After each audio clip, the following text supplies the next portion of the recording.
भैया बोले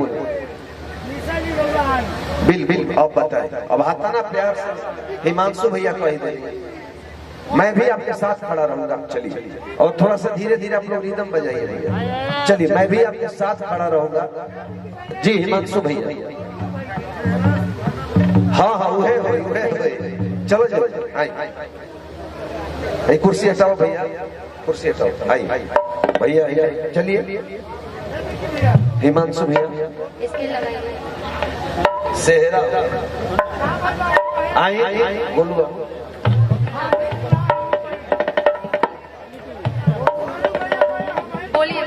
गोलू बाबू अरे रावण है ना अब मुझे हमन के लड़ाई लड़े के बाद आओ चलो आओ तनिया रंजीत यहाँ आ जाए निशा जी। देखिए हम कहते चले आइए जहानाबाद में डरेंगे कि हम लोग नीचे नहीं जाएंगे, लेकिन ये शाहपुर है यहाँ के लोग ठट्ठा कर देते। अगर पवन भी आ जाए तो यहाँ कोई भाव नहीं मिलता है, क्योंकि कलाकार घर घर के हैं। अब आ जाइए, अब मिजाज से दूल्हे राजा देखिए चकदार शेरवानी में है। आप गजल गा रही थी उस समय एक शेर छोटा सा याद आ गया, यही से सेहरा शुरू करिएगा भैया। थोड़ा सा आगे जाइए और बात हाँ बैठ। अब रंजीत भैया अब बैठ बस बस हो गई बैठा दूल्हा साहब बैठी रहुआ। अरे बोलू भैया बैठ गए रहुआ बैठी ना। एगो सेहरा एगो अपना भाव से गा।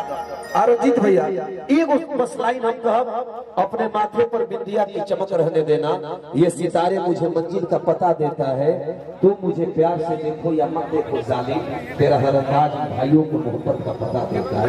ये मजेदार तरीके से गाएंगे।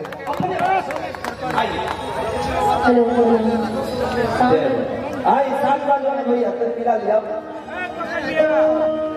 चलिए। कि दूल्हे का सेहरा सुहाना लगता है,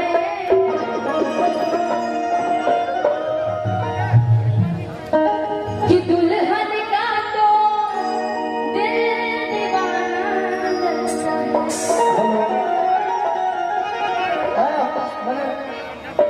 मोबाइल नहीं चल रहा है तो अच्छा ना ठीक बराबर नहीं।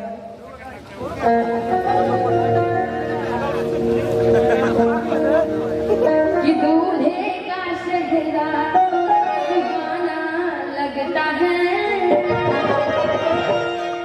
दुल्हन का तो दिल दीवाना लगता है। अपन घर में कैसे बदलते हैं रिश्ते, अब तो हर अपना बेगाना लगता है।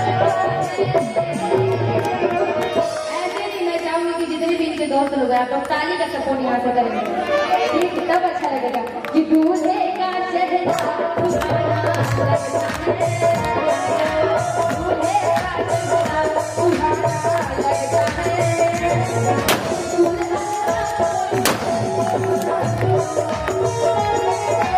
दूल्हे का चेहरा सुहाना लगता है।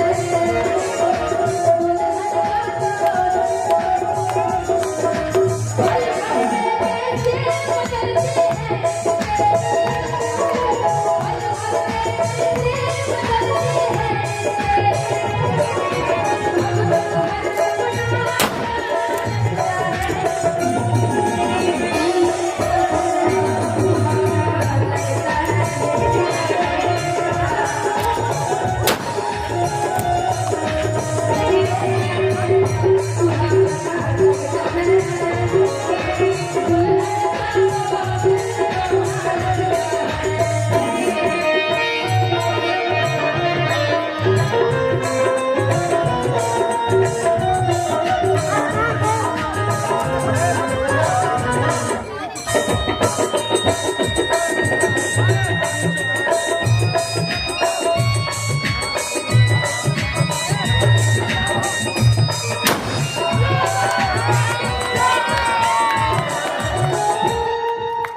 Yeah.